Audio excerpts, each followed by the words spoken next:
Okay, it's the great and glorious, soon to be famous one day, Nick Dutch here yet again for another delightful tarot show. We got a couple of readings to do today, so we're just going to go through them basically one by one. Firstly, we got a lady called Judy who says that her children's father is not a part of their lives and hasn't been for basically many, many years. She still believes that he's essentially the one for her. So we'll just have a quick look, we'll do a quick reading, see what the cards say. The cards are already shuffled, so what I'm doing now is I'm just cutting a few times just to increase the randomness, okay? Prior to starting your reading, we'll be doing the 8-card relationship reading methodology for this particular one. Alright. There's the signs for yourself, the signs for him. The forces between you, and a brief glimpse of short-term, mid-term, and long-term future, as is my traditional method. Alright.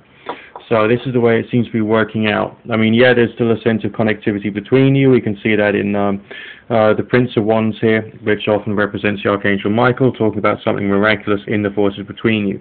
I do note that that is not actually a symbol of love, though, in the forces between you. So there are a few issues which will basically need to be resolved before you can actually start to get some real progress. But there is an allusion to more communication coming later on down the line because, of course, it's a stave card, and that would deal with communication and some aspects of mercurial things as well. Signs on your side, Judy, definitely a strong sense of love and connection with him and a desire to communicate, but also a sense of there being stress associated with it in terms of like a conflict-like feeling. Moving over to his side of things, and that's rather peculiar because he also has loving energy for you, but there's very little sense of communication between you and him coming from his side of the reading towards you. So it seems like a sense of tension, almost if he can't bring himself to actually communicate and actually make things work out right. So he's actually feeling bad about this, he's actually reflecting negatively, and would like to try and get something sorted out longer term. The future is looking very erratic, alright? I'm not giving you a straightforward yes-no answer, like I'm not telling you whether he's going to come back or not, because basically I'm not actually seeing him suddenly returning. There is some allusions here to communication, which will have some forms of conflict steadily being reversed, so essentially the conflict aspects of the communication will slowly start ebbing away. But then we got some more negative signs before we got the positive signs. As far as is he going to come into your life sometime within the next 6 months, the short answer there will be no.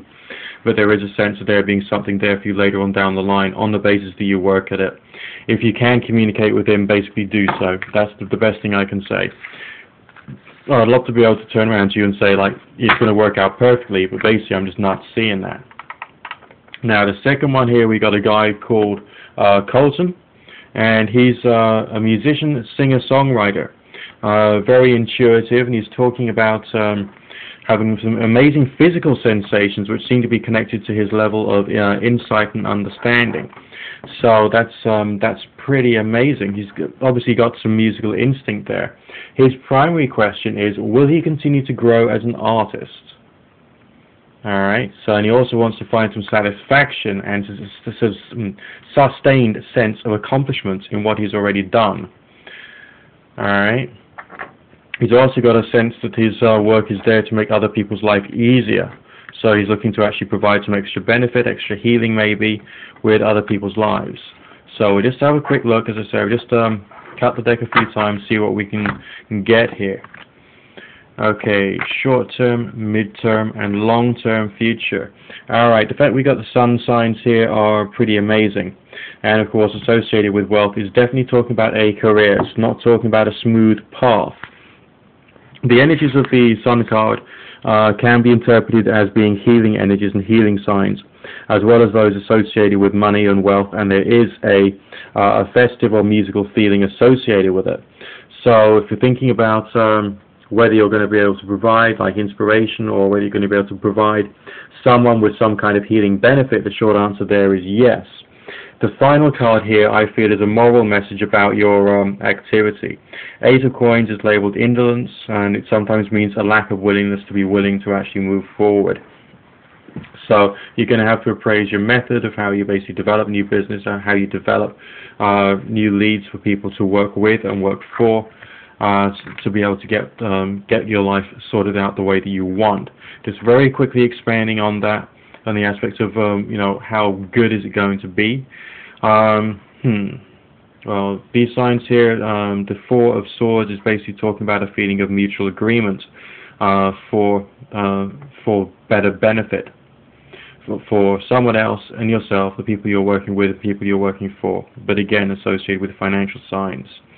It will be worthwhile, according to the reading, getting some good females on board by the look of things for some reason. I mean, it's a strong female sign, strong female imagery, and also associated with money. So for some reason for you, women are going to provide you with basically a lot of luck and a lot of good fortune. Okay, I'm just going to shuffle the deck very quickly before we do our last question for today. And this is for someone who wishes to remain anonymous. Now, I will say to anyone out there who's watching this today, if you want to be included in the tarot show for the next week or any afters, email me through my YouTube channel, and I'll be more than happy to help. If you'd rather get a private reading done, not to be broadcast over the internet, then basically go to my website, nickdutch.co.uk, or bespoke-group.com, and find the payment options there, okay? Alright, now, this particular person wants to know if he'll get a girlfriend anytime soon. So we'll just have to see what kind of energies. I mean, this is someone else who's also a card reader, doesn't regard himself as being sufficiently competent to read for himself, but never mind, let's see what comes through. Just bear with me, 2 shakes of a lamb's tail. Okay, we'll do the 6-card reading, see if we can pick anything up for the longer term. Alright, well, we do have some bad news for your short-term future, because you haven't really got any strong loving signs. The energies here are talking about loneliness and isolation, as is evident within the Hermit card. But it almost seems like, whether you realize it or not, you actually feel more comfortable in this particular state. One of Coins is talking about stability. And so you've got stability essentially through the sense of isolation within your short term and extending into the mid-term. So anything up to 6 months from now, you may still be single, because you've got no real loving signs coming through further on down the line. And it looks like you've got a rather erratic life. There seem to be many other factors coming into your life that you will need your attention more than just loving energy. So now it's getting more interesting towards the end of the reading, when we got some signs of fun and stability. So instead of isolation and stability that we had earlier on, we now have signs of fun and recreation in the Wheel of Fortune, suggesting basically coming out of your shell, being more enthusiastic for life. And the Wheel of Fortune is upright as well, that's good. But that's next to the Four of Discs, often labeled power, and that's talking about a sense of stability. So I'm now asking myself why these two are together. And I would say that instead of developing your feeling of stability through isolation, you can develop your feeling of stability through being out there in the world. So it's basically a message to get yourself out there and experiment with different social scenes. I mean, the forces we've got in the middle, that's still talking about a lot of thoughtfulness in the Science card, the Six of Swords, and also a sense of wisdom from your own point of view. So you're still very proud of your own ideas. You're going to have to develop some more flexibility, because that'll be a tendency that the women you're going to come across are going to like. But you know, your longer term future signs there are actually looking very, very good indeed. And so I would say, yeah, you may have over 6 months to wait, but basically don't worry your little head. It does look like it's going to happen for you. Good fortune and God bless, one and all. Nick Dutch, signing out.